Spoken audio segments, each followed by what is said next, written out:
Hey everyone, and welcome to Just Love's Chat Space. My name is Paula, and I'm here with Judy. Hi, Judy. Hi Paula, hi everyone. Well, today we're going to answer some questions. And to begin with, we'll start with Scott and Kendall's on how to connect with our guides. Okay, well, Scott's question was, can you give examples of how to ask for the light? Is it out loud or in the mind? And is it for guidance or just to be? Now, the best way to do it is in the mind rather than out loud. So just talk to them in your mind, just as if you're speaking to a family member who you really love. And while you're doing this, try and put yourself into a calm space. How the answer will come through is you'll just sense it intuitively as an inner voice. You won't, or very likely won't, actually hear a physical voice in your ear or in your head. It'll just be a voice that you'll feel more in your heart. It's more a heart-to-heart conversation. Oh, that's So nice. that's Heart to heart. that's how to connect. Yeah. And it can be for guidance, or it can just be to connect with them. If you're feeling a bit lonely, you can talk to them. It's just like connecting with a family, but connecting in your head. Yeah. And trusting your inner voice.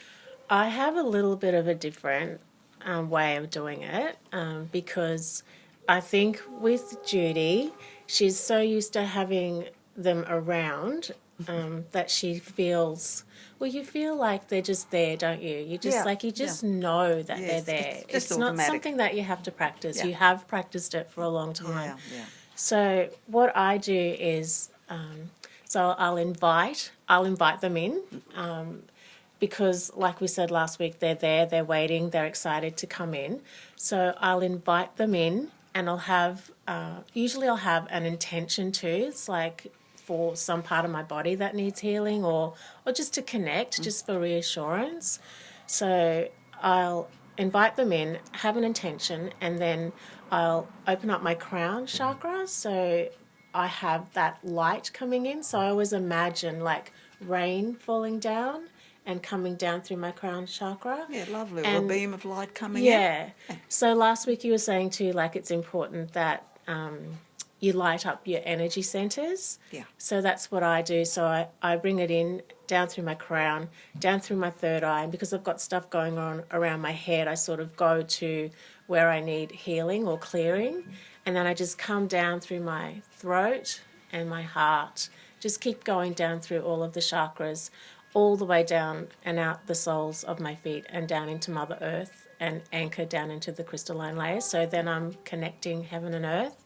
And then, just like you said, I was waiting for like a booming voice to talk to me or to see something, but I now know that it's more about just feeling, like feel what it is in my body that's happening. And I often do feel things shifting, like energy moving in my body. Yeah. So that's how I do it. Auris used to always nag us about that, about how you have to trust your inner voice. Yeah, because now I realise that, it's not about hearing things or seeing things, which I was trying really hard to do. Like I was trying to see things and hear things, and then, it's like we intuit things all day, every day, and we have this beautiful gift of intuition that we just disregard, really. Exactly.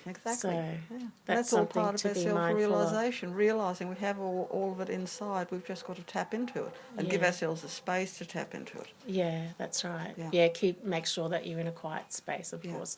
I mean, everybody knows how to do this. And, like, I call in, I name them all off in the morning, like, angelic realm, archangels, guardian angels, like beings of light, the Palladians, the, Arcturians, I call them all in, and then throughout the day I'll just go, divine light and team, rush to my side. So just remembering to always, throughout the day, reconnect with them. Yeah, that's lovely. And trust that they're there. Yes.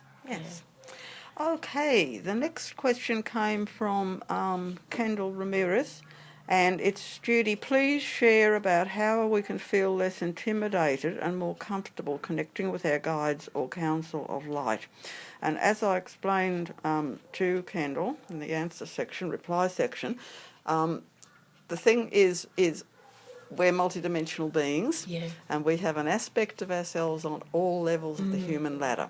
So when you're getting a visit from a spirit guide or an ET or whoever, it's highly likely it's actually an aspect of your own self. Yeah, that's interesting. So you don't need to be scared at all or intimidated.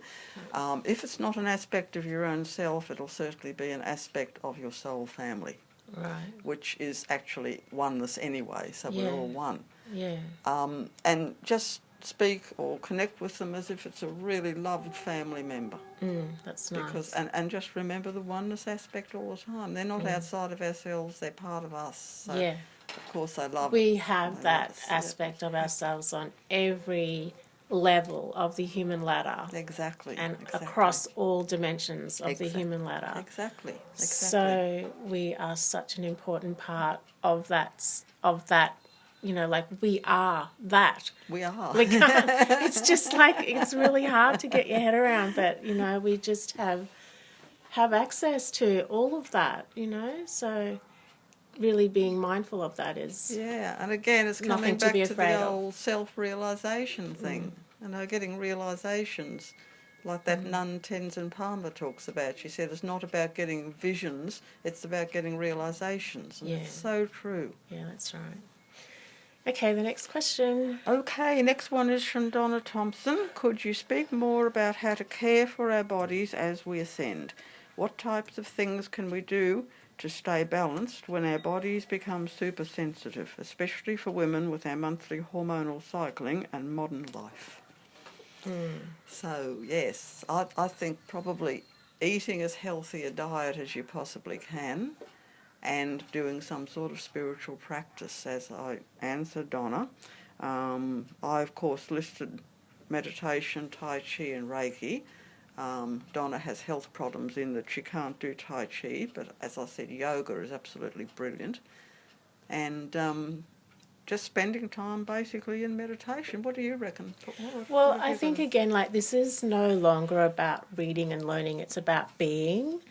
And it's about being aware of the shift that's happening. And we spoke last week about how we have a choice now. We're more aware of we've always had a choice, but we are moving into the fourth dimension where we are much more aware of the choice that we have. And we need to question, are we coming from fear or are we coming from love? And I find that when I do that, that really gives me a lot of clarity. We said last week that when we realise that we're shifting into the fourth dimension and we are at a point where we think, oh, we might be feeling calmer, you know, that sort of thing.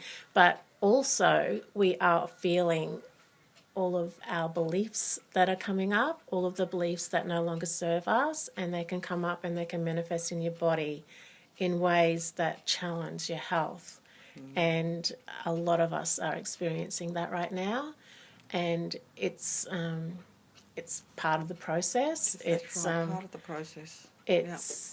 It's not pleasant because you feel like you've done all this work and you feel like, oh, I've already done so much work on that and I've healed that, and then it comes back up again.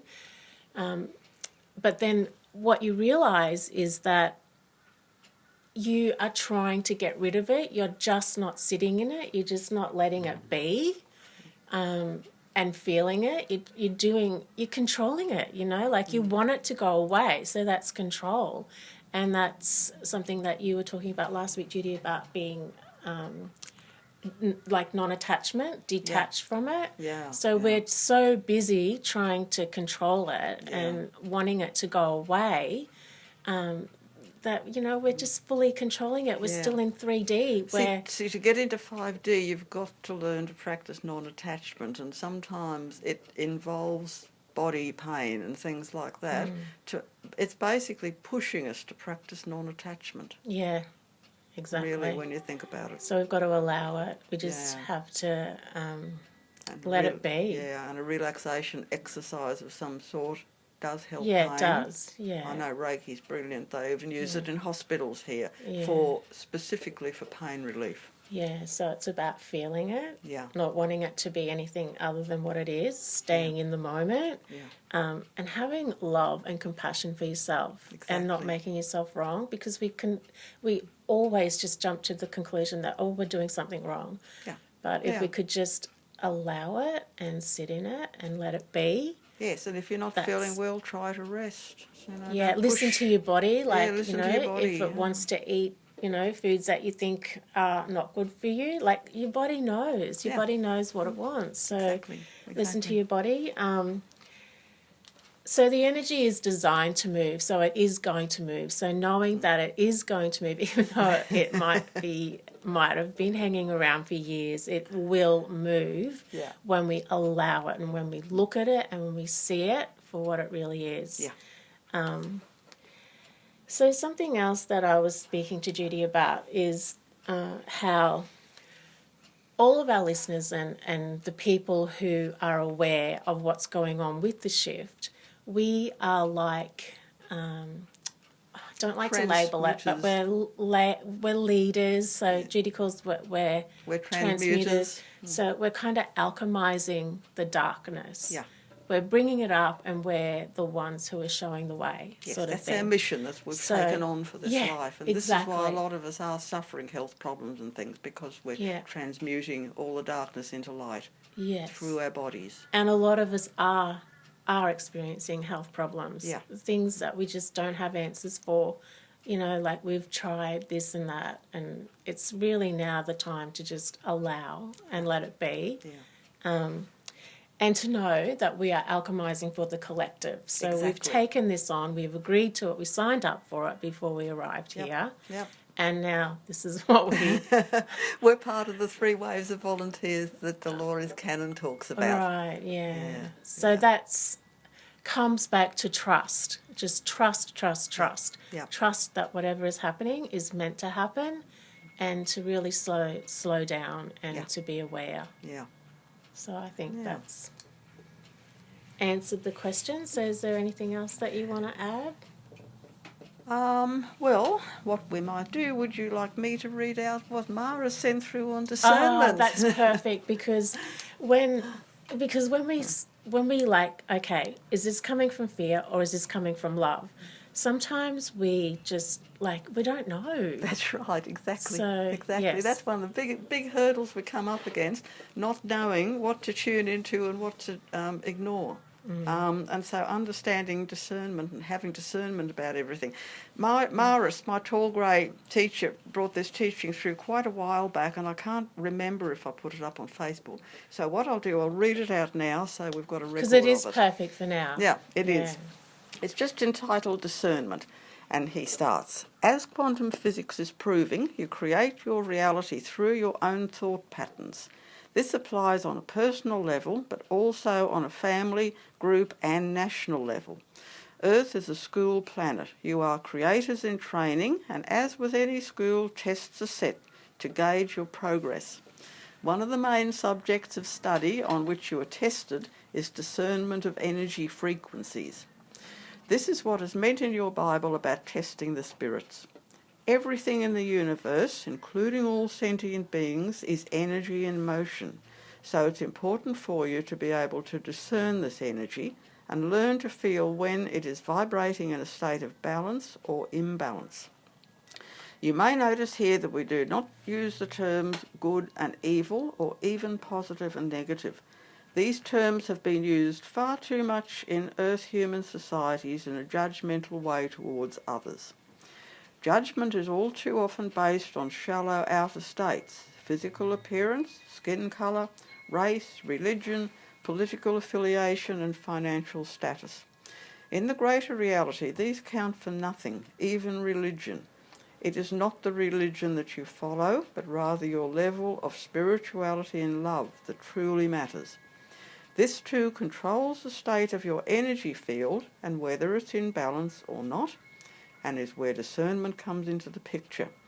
It is the ability to read energy on a deeper level beyond physical appearance or words, to be able to pick up on whether a person is resonating in love or fear. These tests you set gauge your ability to discern, which is the reason why you have been given free will. This is to enable you to choose the energy fields you wish to tune into and feel most comfortable with. On a personal level, this applies with the friends you choose to spend time with. On a broader scale, it applies with your world leaders and who you will elect to run your country. In some places on earth, your leaders are forced upon you. You have no choice. But still, this does not need to stop you from discerning within your own heart and mind whether that leader is coming from a place of love or fear.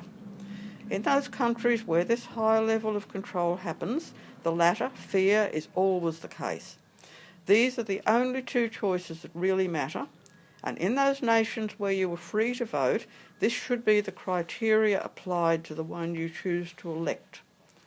As creators in training, you do need to be presented with this choice, whether it's an inner or outer choosing. It does not have to be made known to others.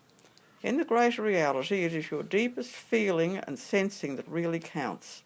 It is at this level that you create your own reality. And in the making of your choice of friend, business associate or leader, remember that it must go way deeper than their words, physical appearance, race or religion.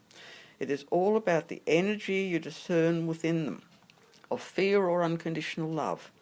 Fear is expressed through ego, self-righteousness, religious and racial prejudice, warmongering, bullying and creating divisiveness and separation. Love, on the other hand, is expressed through humility, peace, non-judgment, inclusiveness, kindness, respect, compassion and oneness. Yeah, that's beautiful. It's really nice. Really says it all, hey? Yeah. So be in the present moment and don't try and control it. That's what's going to be different. Letting go of that control, Yes. Because that's what we're so programmed to do. Just allowing it, that's what's different. Just not wanting it to go away, just seeing it for what it is and really feeling it. I was inspired yesterday. You sent through a teaching from the Palladians. Oh, that was beautiful, wasn't I it? really felt uplifted. And I was wondering, can we share it maybe next week? Yeah, why not? Yeah, because I think for us who are experiencing pain and we look out at our external world and we look, at our bodies, and it's just not easy sometimes. But I found that message really uplifting. It was beautiful. So we'll share that next week. That's a really good idea. Yeah, okay. And once again, if anyone has any questions, just to leave it in the comments and we will try and address it next time.